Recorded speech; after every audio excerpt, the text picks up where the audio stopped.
Hello friends, it's Jen from Goal Nutrition. Welcome back to my channel. If you're new here, my name is Jen.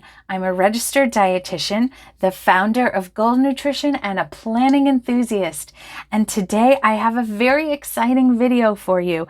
We are talking about my favorite thing, goal setting, and specifically we're going to talk about how to set quarterly goals in your planner. So if that sounds good to you, then just keep watching.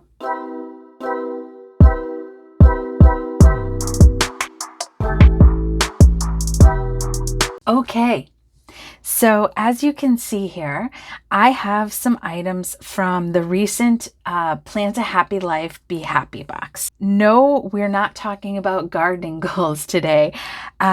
When I saw this planner, which if you're not familiar, it is an undated vertical planner, I immediately thought goal setting planner. And I don't know why I thought that, because I actually don't use a separate goal setting planner. And I'm not 100% certain that I'm going to actually make this a goal setting planner. I am going to do some work in it, and then I may put that section into one of my other planners. But for today, we are going to work inside this planner. What I want to do is talk a little bit about how you set quarterly goals and then decorate some pages, and also maybe give you some different ideas about how you can go about setting the goals, coming up with the goals, and organizing them in a planner. First, let me show you the inside of this planner. I'll move this out of the way. This is the sticker book that came in the box, and it's beautiful. I love it. And I haven't had an opportunity to use it yet, so I'm very excited to get to use it today. So because this is an undated planner, it came with some month stickers, which are punched and placed in here. Here is our little intro page.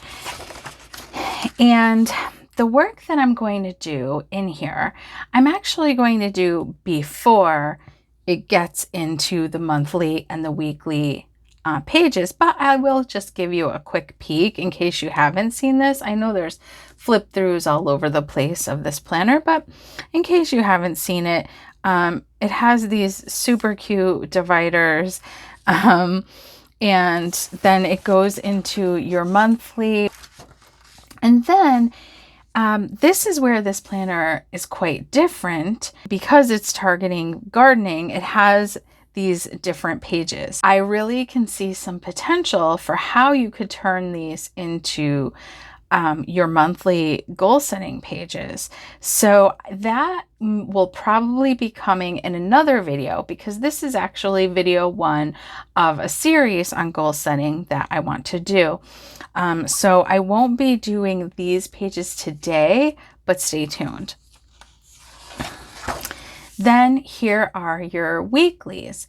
Now, the cool thing I thought about the weekly is that you kind of have some built-in habit trackers. Now, obviously you'll have to relabel it because it says things like watering and sunlight and fertilizer, but you know, that can be done easily enough. If you're considering using a vertical planner as a goal setting planner, this might be an awesome option. I looked on the Happy Planner website just before I started filming.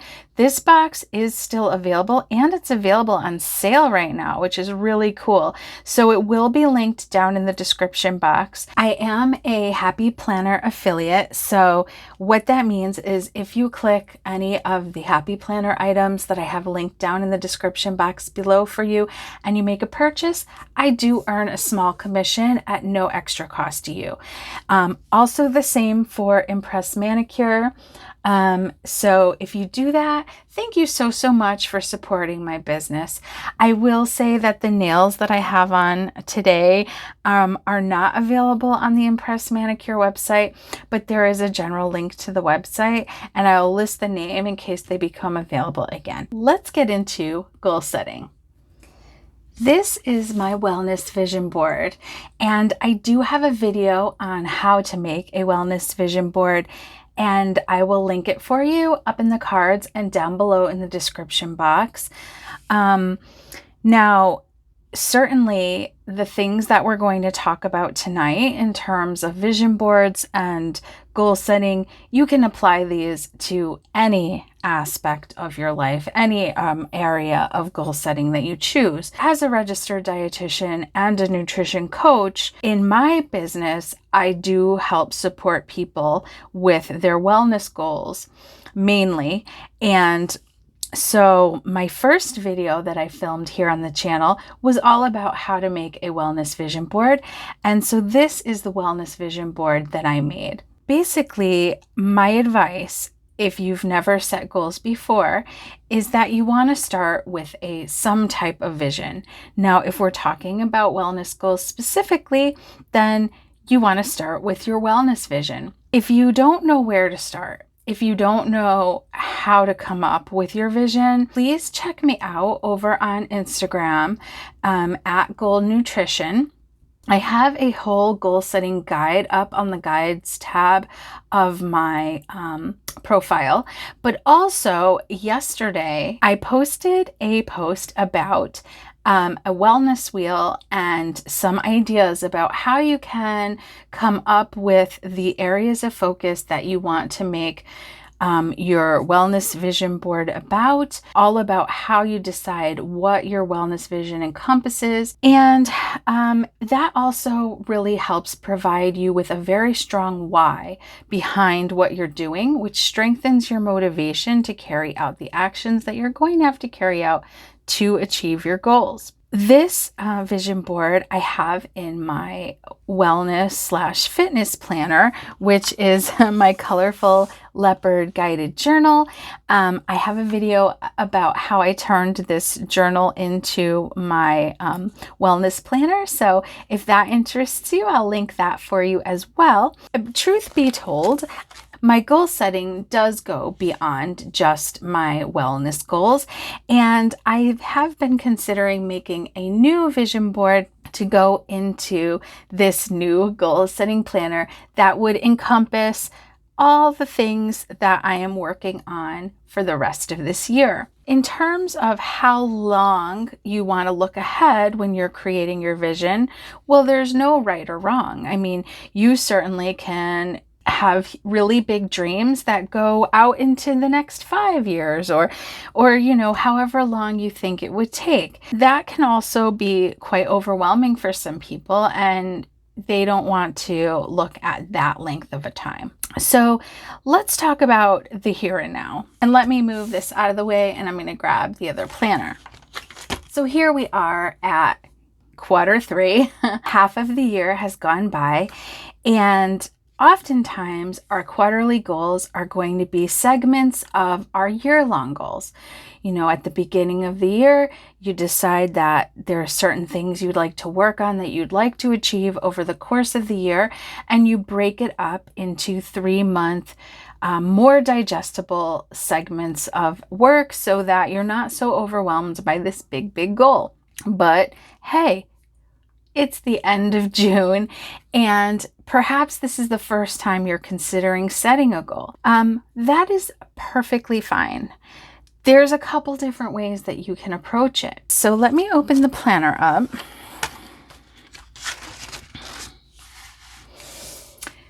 The first thing that I suggest that you do is a brain dump. A brain dump, and then to describe your vision. So when I saw this page, I thought this might be a great page to do your brain dump on. So just list out all the things that feel important to you, the things that you think that you want to work on. And again, there'll be more info about how to really determine maybe what some of those things are over on Instagram. So please do check that out. Please comment below if you feel like you need a video just on that, on how to figure out what goals you want to be working on, where you want to go next. I would be happy to do that. So start with your brain dump. You want to ask yourself, what are the really important things? Because you want to avoid goal overwhelm. You want to really focus down to only a couple goals. I suggest no more than 3 goals. And part of the reason is that you'll see as we go along, you're going to break your 3-month goals down into monthly goals and then down into weekly action steps. That's how we make a goal more easily achieved. Inevitably, you're going to end up with quite a number of action steps to take. And so you don't want there to be so many that you can never accomplish anything, or you're not putting your full effort into any one goal because you're trying to do so many things. I want to remind you that you want your goals to be SMART goals. I have an entire video on this and I will link it above and down below. So SMART stands for S equals specific. Is your goal specific? M stands for measurable. Can you measure this goal? A stands for achievable. Can you achieve the goal in the time frame given? Or I also like to say A stands for actionable. You want your goal to be an action that you can control. R stands for relevant. This is where our wellness vision helps out. And T stands for time-based. Is there a timeline upon which you're setting your goal? With long-term goals, some of them may be an outcome-based goal versus actions. As long as your sub-goals are actions, I think this is okay. Setting a goal to gain 100 subscribers in 3 months, this is not an action you can control. Whereas consistently posting every Thursday is an action you can control. And you want to have actions that you can measure so that you keep building self-efficacy. Inside the Be Happy box were these filler pages. When I saw them, I thought they were perfect for this task of figuring out the breakdown after you've determined your 3 quarterly goals. Basically, you can put in a page for each goal. So 1, 2, and 3.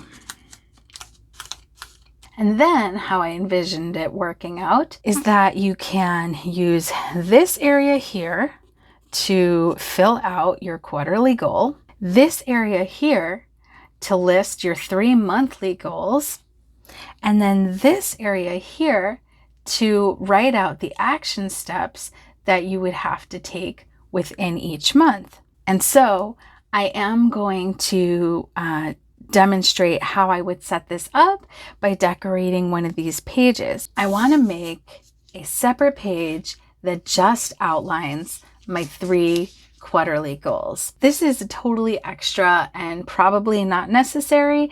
I just want to do it because I enjoy the act of decorating and creating the page, but also because as things go along, I may change the monthly goals and action steps that I take depending on the progress that I make in each month. And so I want to have just like a master list of the quarterly goals because most likely that won't change. And if it does, well, fine. So that's what I'm going to do. I will probably talk you through it at times, perhaps speed it up at times because I'm sure this is going to be a long video. So I'll show you some of the different books or items that I pulled out to see how I might want to set this up.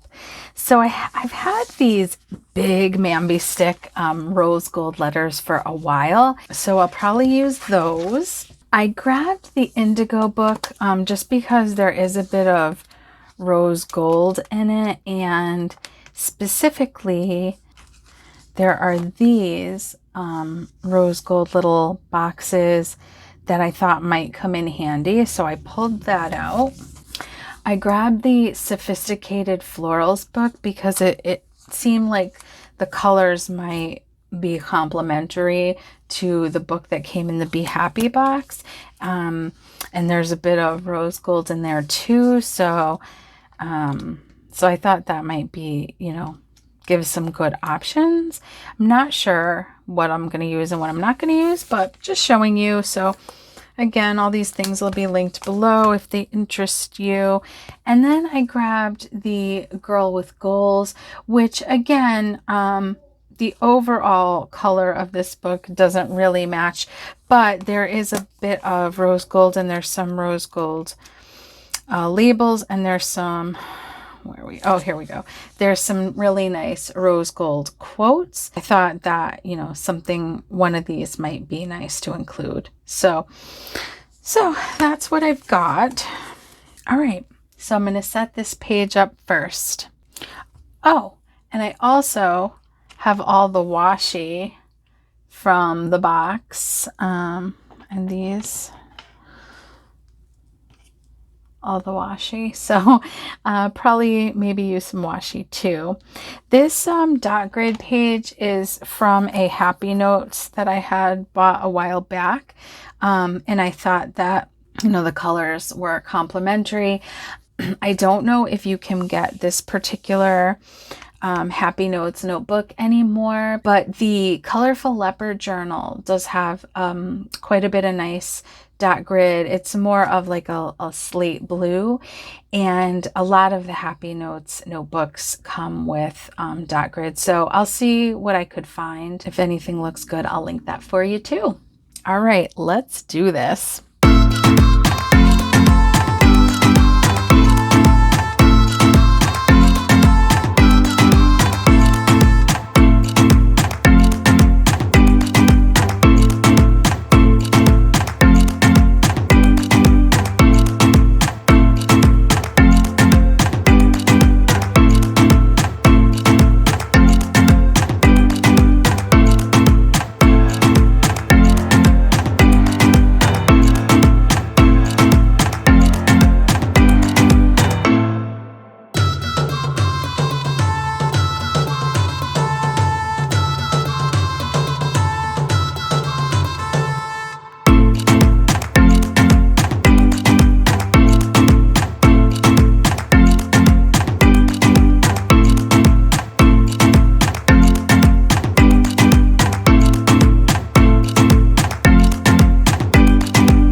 Okay, so there's my overview of my Q2 goals page, which I think came out adorable. I mainly just used everything from the Be Happy box, except for the letters like I showed you.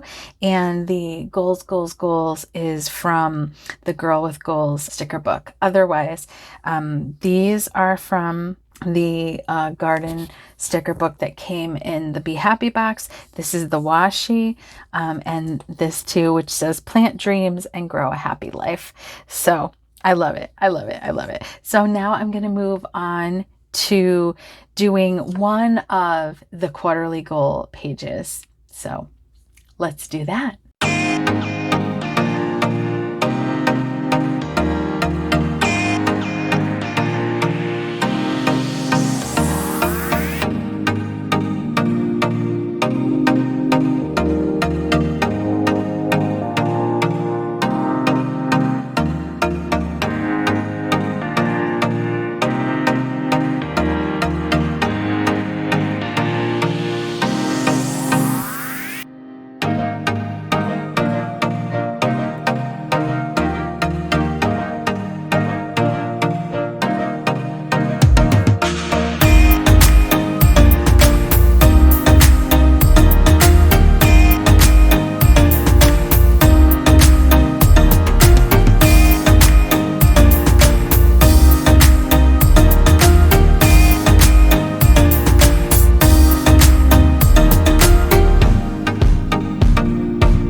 Okay, friends, I am laughing at myself because I realized that earlier when I completed this page, I put Q2, but it's not Q2, it's Q3. So I fixed it. I'm sorry for the glare off the letters. There's not much I can do about it right now. Here's my overview of my Q3 goals where I'll put each of my goals in the boxes. So pretty. Then here's my worksheet for one of the goals. So here's how I'm going to use it. I'm going to put my one quarterly goal here, and then again, I'll make one sheet for each goal. Then I'll break it out into my monthly goals for July, August, and September. And then I'll think about all the action steps that I would have to take and put those here. And those will be my weekly goals, you know, the kinds of things that I'll work on within the weeks in my planner. Again, there'll be another video coming that will talk more about the next steps in the goal setting process. I hope this was helpful to you. I hope that you'll consider making some pages for your planner. And if you do, please tag me on Instagram if you share those. Tag me on @planninggold. That's where I tend to share my decorative sheets. If you found value in this video, please like it. Please give me a big thumbs up. If you'd like to see more content about goal setting, nutrition, and planning, then please subscribe, and I will see you in the next one. Bye.